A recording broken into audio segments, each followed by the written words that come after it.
Hey! Hey! Oh, I don't pay for suits. My suits are on the house, or the house burns down. Welcome back to the Red Right Hand Podcast, the show that covers each and every episode of the Peaky Blinders. I'm Josh, And I'm Curtis. and we are back today for Season 5, Episode 3.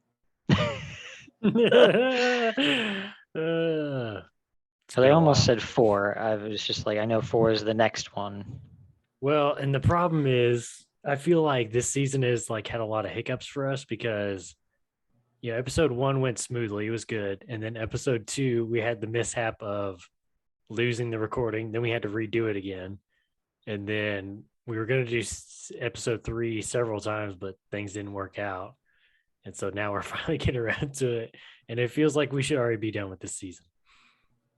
Yeah, I guess if we would probably be on episode 6, probably 5. Yeah, 5 or 6. Yeah. Because, we did 2 separate weeks, like recording first time and second time of the second episode. Yeah. And then we missed a week last week. Yeah, which would have been episode 3. But this is episode 3. It is happening. This one's called Strategy. I liked the first part of the episode because I felt like it was kind of reminiscent of, I don't know if Tommy and Polly together necessarily, but of Tommy, especially early seasons. They're just like very protective of their own and Small Heath. And he just kind of walks into the orphanage and lays down the law with that lady. Not taking any crap for it, that's for sure. Yeah. And they go there because there's been several reports from the children there. I'm sure they check in with these kids, because they want to know how things are going there. Sure. They said before that, like never again will these kids have to be in harm's way like they were before because we're watching over them now, I think that was like last season, maybe the season before. Oh, when they created the foundation? Yeah, last season, probably early last season. I think it was either early last season or at the very end of season 3.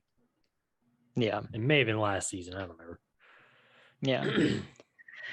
But yeah, I just put on there, it's kind of a return to form. Like I just really like the intro of the episode because, they come in there and they do the right thing. And by the end of the episode, I don't think I really feel as good about, maybe where Tommy's at with, everything in his head, but right. Yeah, but we'll get there. So at the orphanage, they revoked the funding, and they're going to put all the kids there into their own establishments that they know are being run better. So this orphanage was just like they were supporting it, right? So it had nothing to do with like the Grace Shelby Foundation.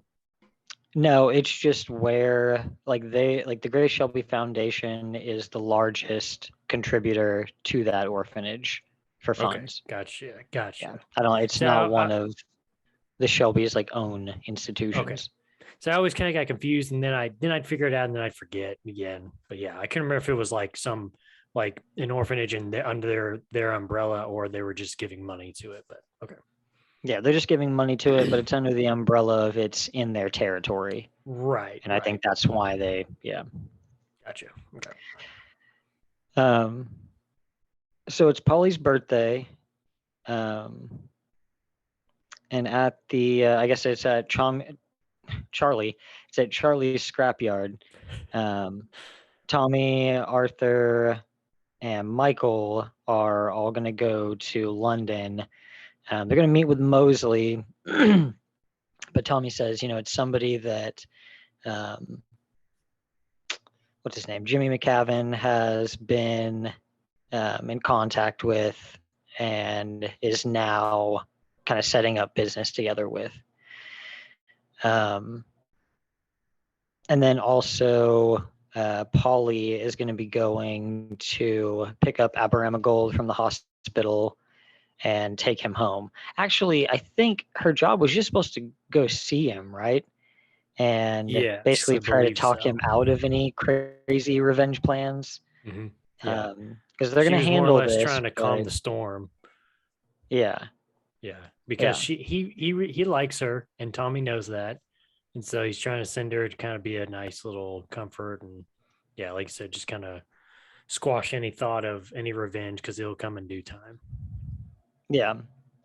I love how he just doesn't really, like Polly doesn't want to do it, and Tommy just kind of keeps, like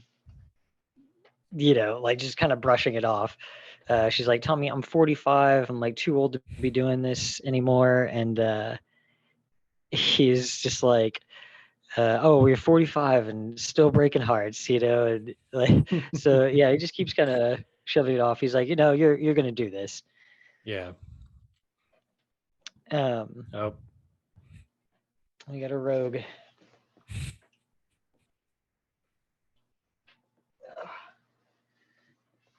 Oh, jeez, let go of that. You have hold the cord? Yeah. And he's like, no.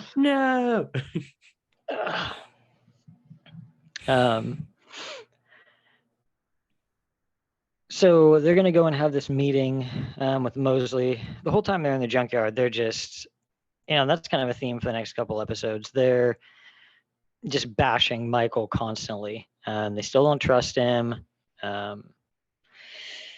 And so he's just kind of taking a verbal beating out there at the scrapyard. But they all go to meet Mosley. It's in an office Tommy has somewhere. I don't know. I think it's up there.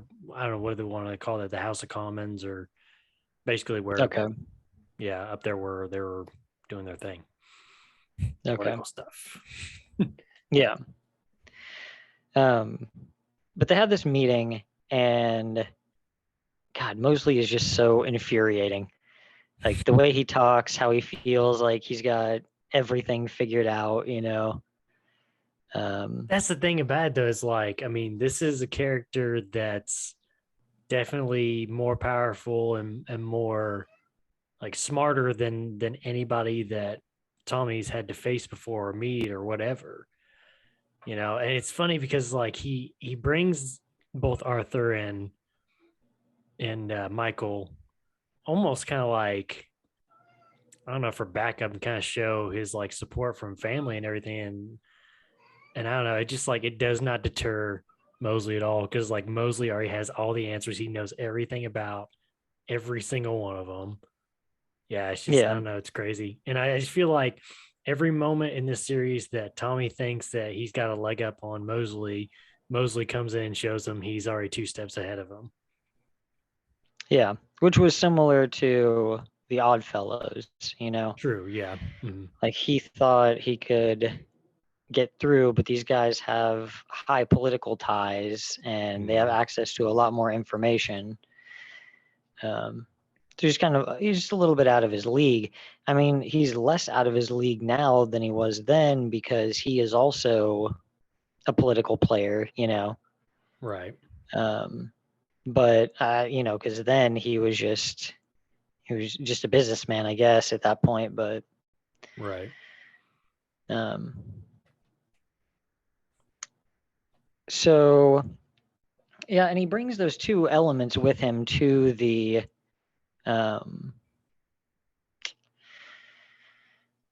meeting. He brings Arthur, you're talking about how he brought Arthur and Michael. Well, he brings both of them because he wants Arthur to smile, or no, he wants Michael to smile, and he wants Arthur to not smile. They are fighting back here. God. I'm sorry. God. You're right. Yeah. So he brings Arthur and Michael. He tells Michael, I like it. He's like, Arthur, you stand over there. Just look mean as always. And then I like him. He's like, Michael, just smile. It's like the smile on Michael's face almost seems kind of cheesy. at certain points. Yeah. I don't know. It's just kind of Well, weird. he's like, yeah, no, when he first walks into the room, it's super cheesy. He's like, That's what Tommy says. He's like, you smile, you don't smile. And yeah. when he comes in, Arthur's very stone faced, and Michael gives him a very, hey, Hey. Yeah, Mosley just rips him apart. He knows everything about him. He knows everything about what Michael did in America, everything about Arthur and his wife. And he also knows it doesn't take much to get them riled up and speaking Example, Raka, Arthur. Yeah. So that meeting with Mosley is kind of a loss for the moment. Yeah. He tells Tommy that the case against him, or the investigation against him about the journalist, he's taken care of that, made it go away, and he's been invited to be what the new, I don't know what it was, the Duchy of Lancaster, or some ridiculous thing. I'd almost feel like it was like second in command, basically behind Mosley. Yeah. To the But in his new party, which by the end of the episode is basically revealed as the Nazi party, it's like every episode they give you a little bit more and a little bit more, and like, oh, okay, yeah. So after the meeting, we get a scene with Lizzie and Linda, and they just kind of talk about the possibility of Linda divorcing Arthur, what that would mean for her, what that would mean for this new guy that she's been talking to, this Quaker guy, what that would mean for his child. I think Lizzie just tries to lay out the reality of all this for her. This is not going to be an easy walk away. It's like Tommy says later, you marry a Shelby, you stay married. Well, And especially that's just kind of how, Yeah, especially if you're married to Arthur, because he's a mad dog. He'll snap. Yeah. Yeah, and Yeah. I mean, he's killed people before just off of his own anger. So it's like, gotta be careful with him. I mean, and she brought herself into this, she thought she could change him and she thought she could fix him, but ultimately it's like she knew what she was walking into. Right, yeah.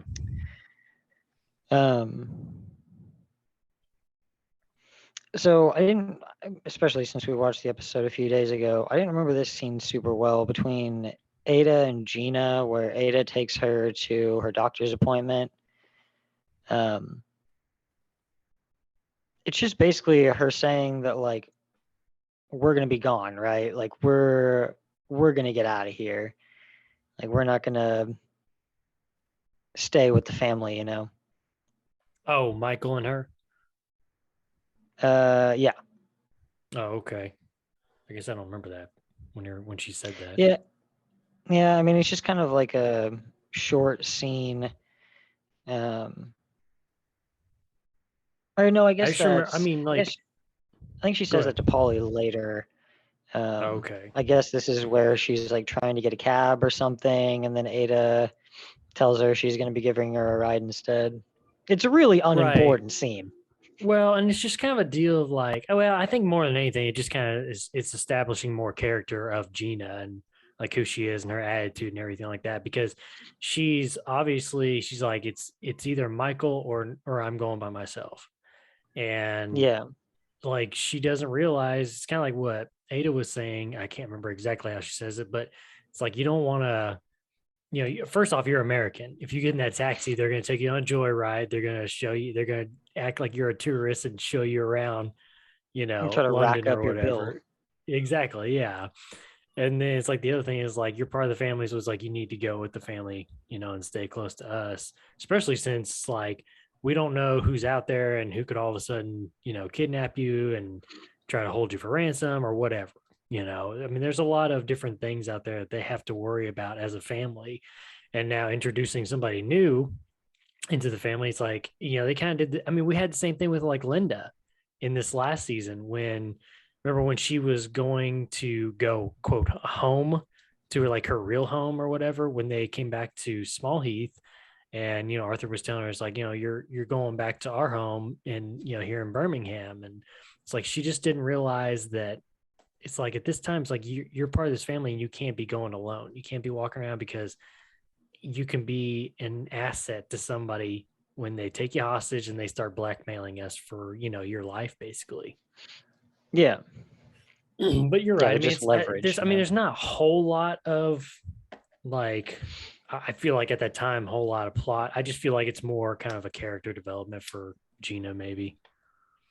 Yeah. The writers were like, we haven't given her any airtime. Let's put her out there. Yeah.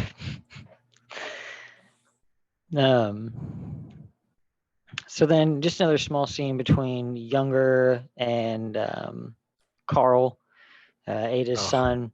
Yeah. And just about, they're just trying to cover like a little bit of racism there. And yeah, but just the line he ends with is like so brutal. He's like, I don't want you to be my dad because my dad's white and he's in heaven. He's in heaven. his little accent is hilarious. Yeah. It's weird. I don't know. He's got an interesting accent for sure. It's kind of reminiscent of the way Freddie talked. Yeah, for sure. Oh God.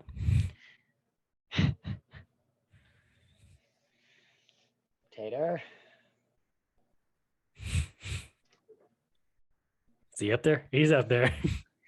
He's up there. He's up there. There's nothing he can knock over though, is there? I mean, he tends to knock everything over. Well, like you're not gonna be like talking and all of a sudden like get hit by a trophy or something. No. It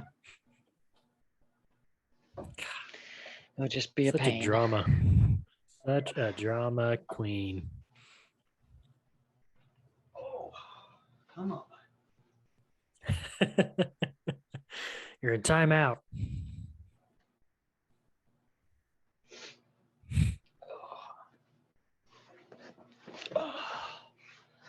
Oh my goodness. Yeah.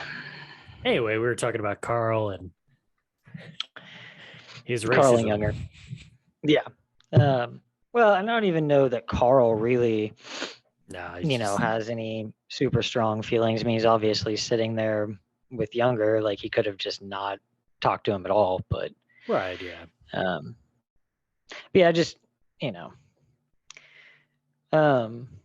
so when Polly goes to get Aberama from the hospital, she decides to take him home, and that's kind of the bad move there. I mean, that's kind of where things fall out, because when she gets him out of the hospital, then he's not being watched anymore, and he has access to his family and his family's allies.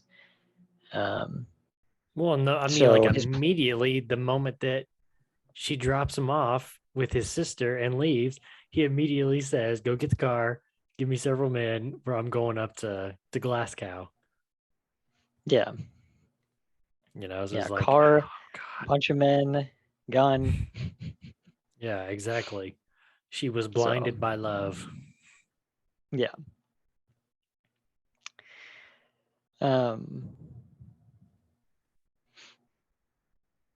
So then Tommy meets with Younger after their meeting with Mosley. Felt like probably the same day. I mean, they're all still together and everything. Yeah, I think it would technically be right after Carl got done playing chess with him. Okay. That's how I always felt. It's like they showed up then. Yeah. Okay. And they're just kind of laying out a little bit of a plan for Younger. I think this is the first time, though, like at the beginning of this scene, where Tommy actually says something to Michael about him coming for his crown, Yeah, he does. Well, and this is kind of a moment where it's like he tells Michael to do something, and Michael just was like, "Nope, I'm not gonna do it." And then that's when they start kind of crossing words. Yeah, Yeah. you're right. And yeah, Tommy, he's kind of got a plan to, I don't know why really he wants to do this. Like, it doesn't seem like he really cares about the big picture, Well, like that's kind of always what I wonder is like, why did he ever get truly involved? He could have just easily told this guy no and then just moved on with his life. So I don't understand why, like, what was it benefiting him to get involved with Mosley and to get into the party and do what he does?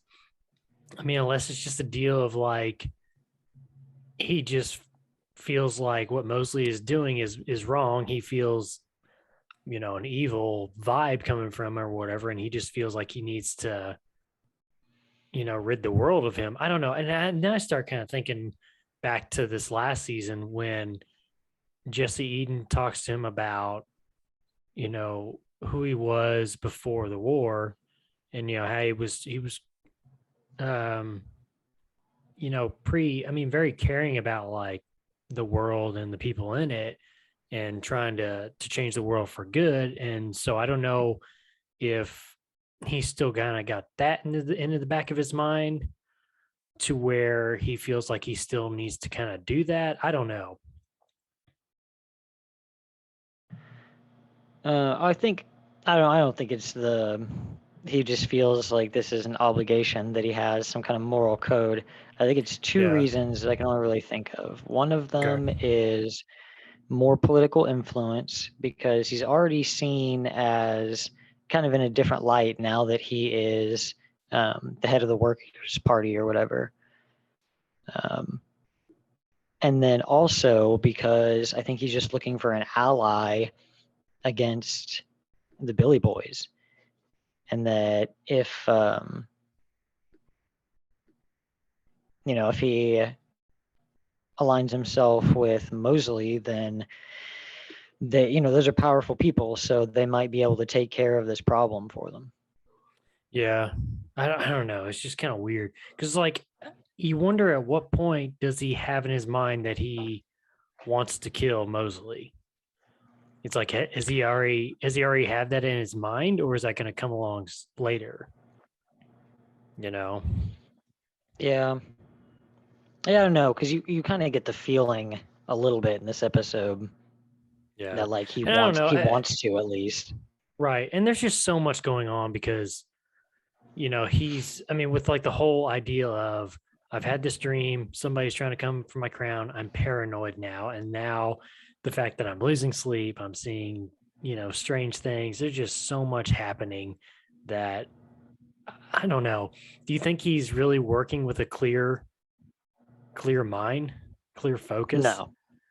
So I don't know. I almost He's feel still like seeing grace from episode to episode. Like, no. right. And I almost feel like watching this season, we're almost kind of in the head of Tommy too, where it's like he's really not focused clearly on everything, the whole big picture.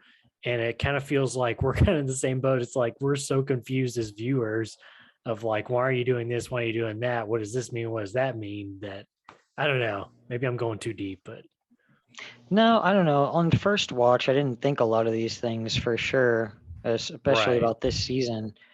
But I just kind of took a lot more of it at face value. But yeah, definitely rewatching. There's a lot more to think about, and just stuff to keep an eye out for. That's probably true of any show, but Yeah. but yeah, I think we're just noticing a lot more things about season 5 that we didn't notice the first time through. True. Show's always been a little bit more like cut and dry. Like this is, what you're seeing is what it is. There's some deceptions and stuff, but not a lot of things are super veiled. And then we have a No, season like this where there's a lot of yeah. like, memory. Like the last season and this season, he's just like kind of slipping back and forth. Yeah. So Yeah. I definitely feel like you're right. I mean, they they turned up the intensity and the details that go into a season, definitely in season 5. And I'm afraid for season 6, we're gonna have to like watch it like 3 or 4 times before we can like truly understand what the hell's going on, just from like some of the things I've read. Yeah. Well, I mean, hopefully we'll be in a good place with having just watched the 5th season again. Right. Well, I don't mean like that. I just mean like, I don't know. I mean, if season 5 is as crazy as it is, watching season 6 through the first time, I mean, it's probably just going to be so crazy. I don't know.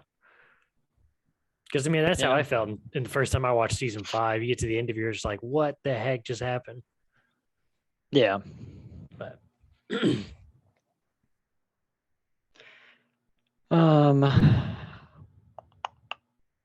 So Younger is going to sanction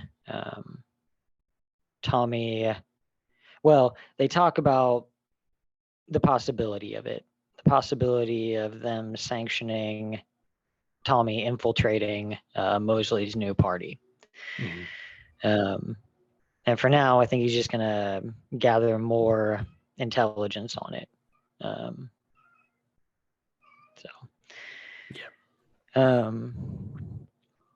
So when Tommy comes home that night, Johnny Dogs says been banging one of the maids in Tommy's office.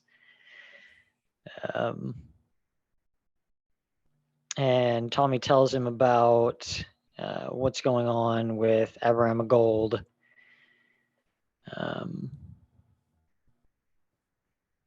And yeah, I don't really remember. There wasn't really anything else about that scene, was there? Johnny Dog tells him that where Aberama's at, because some of his word's getting around the gypsy camps. Yeah, because that's how Tommy finds out. Yeah, that's how he finds out that Polly got him out of there. Yeah, because I remember he was pretty upset about that. Okay. Yeah, because he was going to use another family called the Strongs. They're men. Yeah. And so, yeah, I think that's how Johnny found out. Then this is that scene I was talking about before with Polly and Gina, where Polly's being pretty supportive, of them and what they want to do. But Gina tells her, like, we're planning on getting out of here. Like, this baby will not be born in Birmingham. It's going to be born in America. Yeah. So one thing we forgot in this last scene with Johnny Dogs and Tommy was Tommy told Johnny to go with Arthur, and they're going to go up to Glasgow to retrieve Aberama. That's right. Yeah. Anyway, so Johnny Dogs and because he Arthur remember at the very he gets all pissed. He's like, my ribs are still mashed up, whatever. I don't want to do this. Yeah. But you're well enough to have sex. Okay.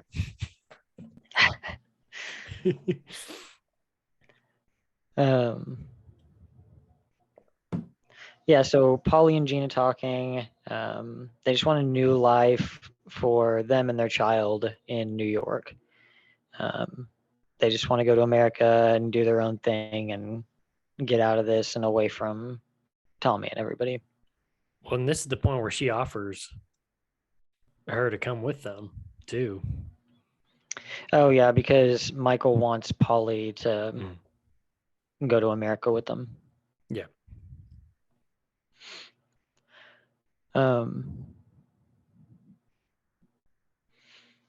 So then Tommy meets with Jesse Eden. I don't really know what the point of that was, just her saying that he's kind of degraded and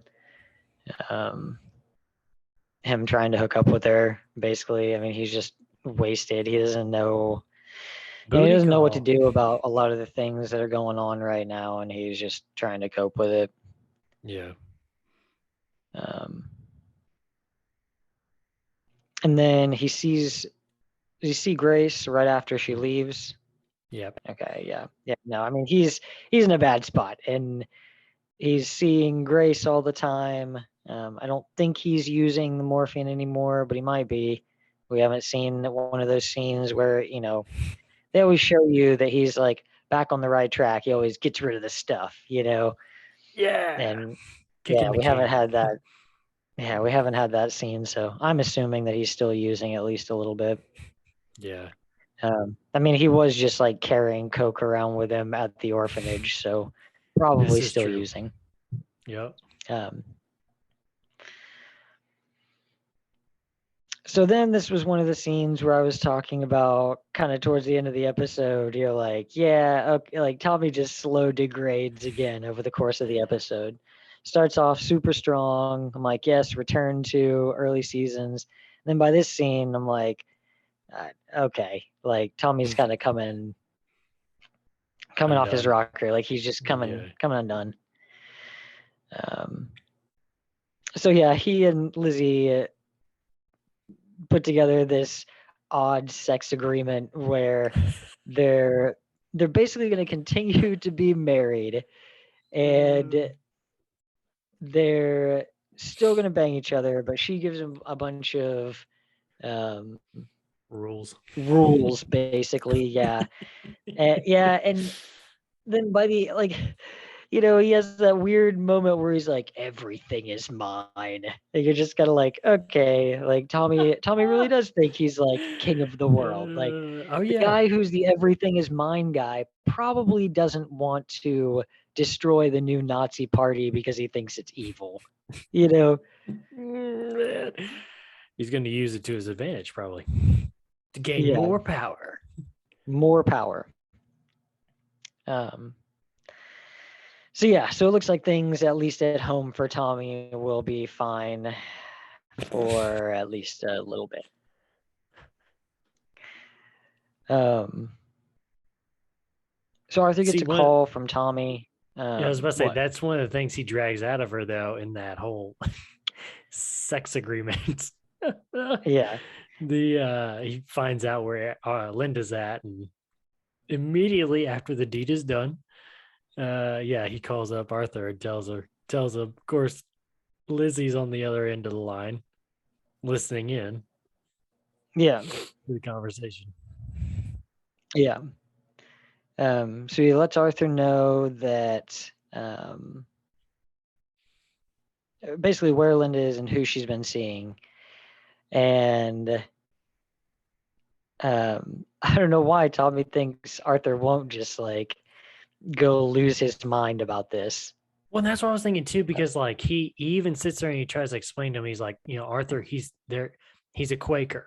They're not like us. They don't do things like us. They're, they live a different kind of lifestyle.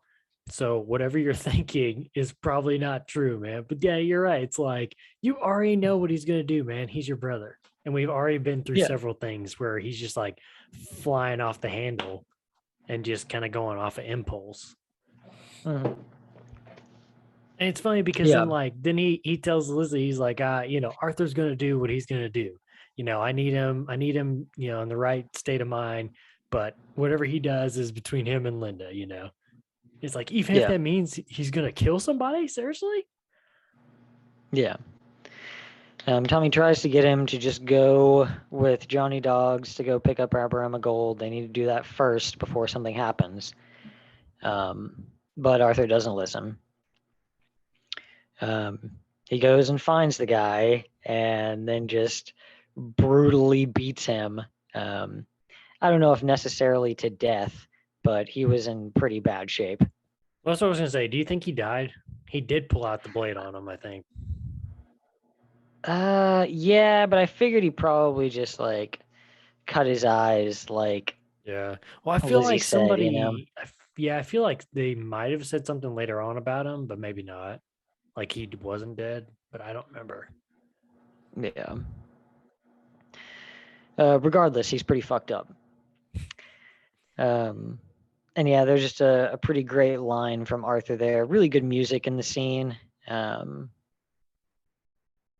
Just like some really good shots, but there was a line from Arthur there that I can't remember exactly how he said it, but it ended with, "But these hands belong to the devil." He said, I'm a godly man," I think. I'm a good man. I'm a good Yeah. man. I remember him saying, "I'm a Yeah. good man." But yeah, I just remember him But that, saying, "But my his heart. Oh, he hands." said something about my heart. My heart is something, but my hands belong to the devil. Or Yeah. something like that. Yeah. I have God in Yeah, my and it's heart, just, maybe, or something like that. yeah. Um, but yeah, I mean, Arthur knows who he is. It's like he told Linda before, like, "I'm not the chairman. I'm the fucking doorman. Like, Yeah. I know my place. I know what I am, and I'm okay with it. Yes. Yeah. He does struggle with these scenes, but, when stuff like this happens, that's just like super brutal. Like, he struggles with the conflict inside himself, um, but ultimately he's in a better place with all of it than he was before, at least in his head. Right. So Arthur goes straight from there to Charlie's yard, talks to Charlie and Curly, and gets some supplies to go pick up Aberama gold. I love the part where he says something about, he said, I need grenades or whatever. And Curly is just like, how many? And Charlie's like, oh, it's like it's normal, It's like it's normal that Yeah. people ask for grenades around here. Yeah. It's like, none of this is normal. Oh man. Yeah, so Arthur's gonna go pick up Aberama gold. The next thing we get is Aberama and the strong men making their move. The strong men, that just makes me think of, like, It's Always Sunny. Did you not say that you believe that you could create a race of strong men Yeah, what through episode was that? evolution and genetic mutations? Oh my gosh. Was that the one where that's not the one where they're arguing over evolution, is it? Well, it's the serial defense is the episode. It's the one Right. where They yeah. end up talking about evolution in the end. Yeah. Yeah, that's like a big part of it, is Science when is Matt a goes through bitch. and yeah, yeah, because science is wrong sometimes. Making Galileo look like a bitch. Hmm. So Abraham and the strong men have set up. I think they're supposed to be. Are they supposed to be like working on the road? Is that Yeah. like Yeah. okay? Because they're like pouring tar Um, and everything. Yeah.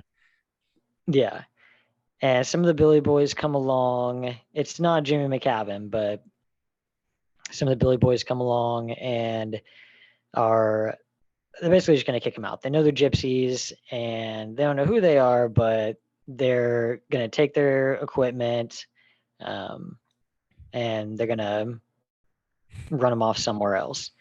Yeah. And yeah, of course, Abraham Gold is not going to have any of that.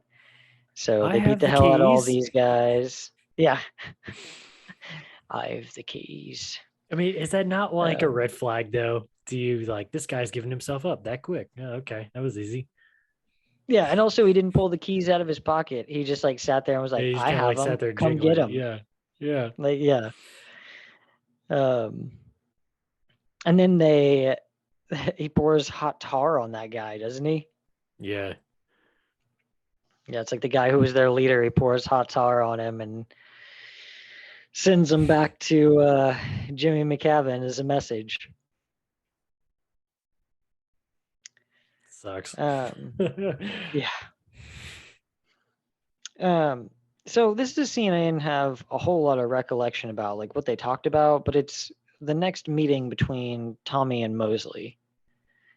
Oh, that's when Mosley they're mentions shooting, him. isn't it? They're hunting or whatever. Was that it? Yeah, that's when they meet out in the Okay. field, Okay. isn't it? Yep. Yep. Yeah, Yep.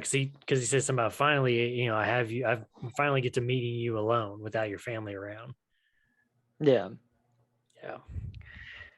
Um. and mostly talks about how he's been talking to this guy. You know, you may not have heard of him, Mussolini. Yes, yeah. And yeah, they're just, I mean, they're dropping more like heavy hands that like this is the Nazi party. You know, like they haven't Yes, told you yeah. yet, but it's the Nazis.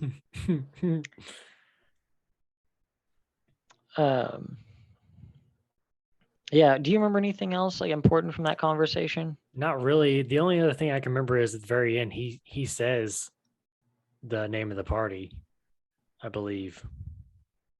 Which is, I mean, he No, basically I comes don't out and think says so. it's fascism, doesn't he? I thought he did. I mean, they've come to the conclusion that it's fascism, but I don't think he's said it's the Nazi Right, but party I yet. thought, well, he doesn't come out and say it's the Nazi party. They didn't call themselves that in Britain. Their party wasn't called the Nazi party. What was it It called? said something about fascism. I think I was trying to look it up real quick. The Economic League of Fascism. There you go. For some reason, that sounds pleasant. I don't know why. Maybe it's the economic part. The League of Extraordinary Fascism. Is Sean Connery in it? Yeah. Oh man. Let's see. Da, da, da, da, da. Come on.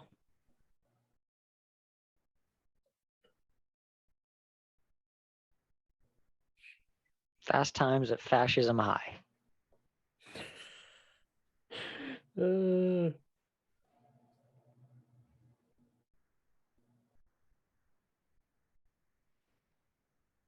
Come on.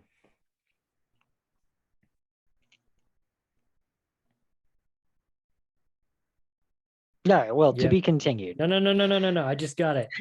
He says the British Union of Fascists will be born on January the British 1st of next Union year. of Fascists.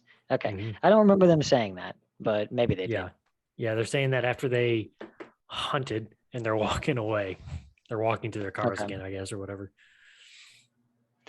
Yeah, and the meeting's just kind of Tommy trying to bait him, and he goes there to accept his offer, basically.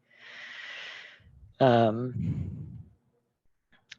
calls Younger right after that and tells him, asks him if he has sanction to gather intelligence, on behalf of, I guess, the British Crown or government. whatever, yeah. Yeah. And I guess he does. I mean, you don't hear what Younger says, but you get the impression that, like, yes, he is now sanctioned to do that. And so that's kind of where we leave off with Tommy. Last scene of the episode, Arthur goes to Scotland to track down Aberama, and he gets to him pretty well. Like, I wondered what happened Easily. to the other guys that Aberama was with, because like all of a sudden he's just like there by himself, and he's like camped out in this place, and Arthur's able to like sneak in there and put a gun to his head. Yeah. Just chilling out in his wagon. Yeah.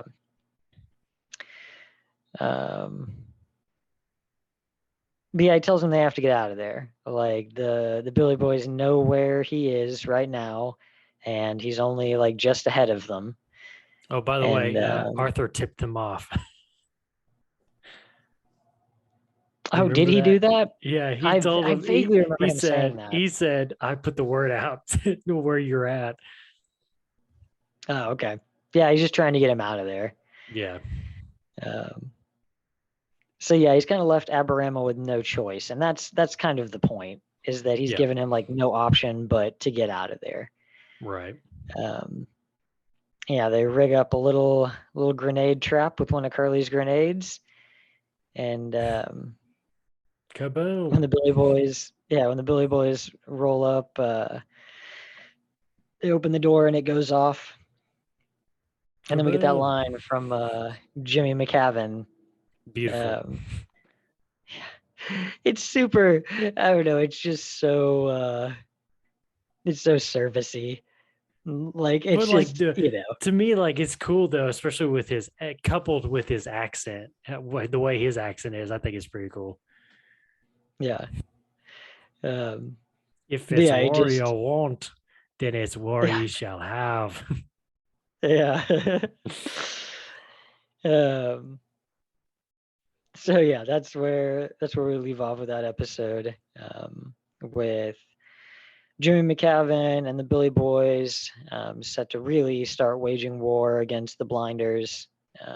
Tommy now working with Mosley.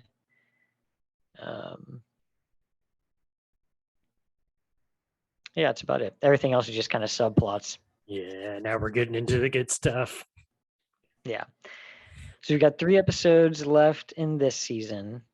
And then, yeah, hopefully by then we'll have a hammered down date for season 2.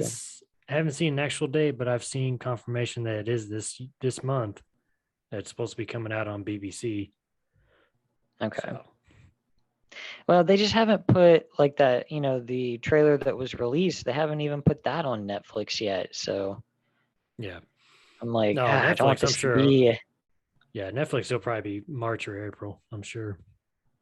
Yeah. I don't want this to be a couple month ordeal. What do you want to talk about? We could probably now? try to we could probably try to find a way to watch it.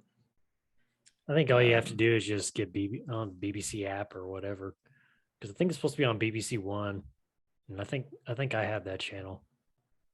I don't know. BBC One, BBC Two, BBC One, BBC Two. Okay. Cool. Yeah. Well, hopefully, if it takes too long on Netflix, we'll be able to catch the episodes as they're coming out on BBC. So. On BBC One. BBC One. Cool. Well, that is it for season 5, episode 3, strategy. We'll be back next week. Should just be a week.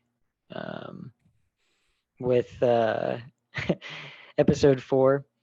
Then after that, we'll just be doing some speculations over trailers coming out, and I don't know. I guess by that time, if it is, around the end of the month, we might be able to just kind of slip straight into season 6, maybe just a week in between. So we'll have to find out. Cool. Yeah. All right. Well, until next time, make sure that you go over to YouTube and give us a follow and a like over at the Red Right Hand Podcast. And our channel is Survive By Productions. Then also you can follow me on Twitter. Should be down at the bottom there at Joshua Lynn Gary.